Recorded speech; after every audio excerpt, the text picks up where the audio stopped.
كيف حالكم؟ كيف صحتكم؟ خير ان شاء الله، بارك الله فيك. كيف انتم؟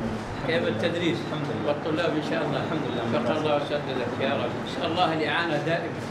المدرس وطالب العلم هذا الطريق، لولا ان الله يثبت لا تستطيع ان تمشي. ايوه، وفقكم الله. وكيف الطلاب؟ الحمد لله. طيبون ان شاء الله. الحمد لله. الشيخ اسمه الشريف احمد الواصل. ما شاء الله. عندنا خريج من الجامعه الاسلاميه. ما شاء الله الشيخ احمد كل الشرعيه. ما شاء الله. عندنا خريج ما شاء الله. متخصص في اصول الفقه ما شاء الله. والفقه. جيد. ما شاء الله حريص على الطلاب. وفقه الله. يؤصل لهم ان شاء الله، يؤصل لهم. يقيم دورات في اصول الفقه ما شاء الله. ما والفقه. شاء الله. وفقه الله وسدده. الله يحفظك. انت مجالك حقيقه مهم في الفقه.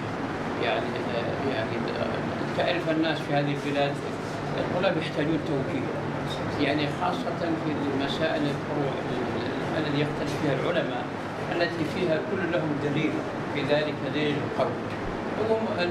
المعامله معهم بالحسنى والتلطف معهم، انما هو النقاش العلمي والنصيحه فقط.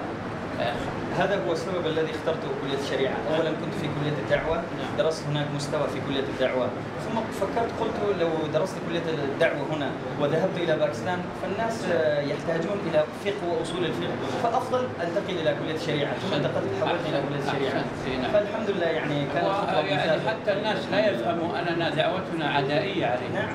ليس دعوتنا عدائية. نعم. دعوتنا قائمة على تصحيح التوحيد وإنكار البدع، ويعني تعليم الناس السنة وإعذارهم في الفروع. فمالك والشافعي وأحمد وأبو حنيفة معذورون في الفروع.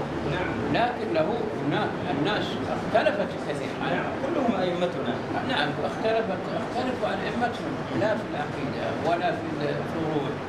أصبحوا حتى ينسبون إلى الأئمة ليس منهم. نعم. والله حتى في الفقه. هذه المفكورة الناس يحتاجون هنا في باكستان صراحة، يعني الناس بعيدين عن هذا. الناس يظنون يعني أن الخطأ في الأئمة. الأصل الأئمة عقيدتهم واحدة ومذهبهم وطريقتهم، لا يرضون بالبدع. كما أن الله سبحانه وتعالى خلقنا وأشكالنا مختلفة، كذلك أفكارنا مختلفة واستنباط طريقة الاستنباط والفهم مختلف. أحسنت. الطحاوي وغيره من العلماء يقولون أن اختلاف الناس تبع لاختلاف الصحابة. أيوه هذا هو. لولا أن الصحابة اختلفوا ما اختلف التابعون. صح. لولا أن التابعون ما اختلف تبع التابعون، وهكذا. وفقك الله وسددك وأعانك. الله يحفظك ويبارك فيك.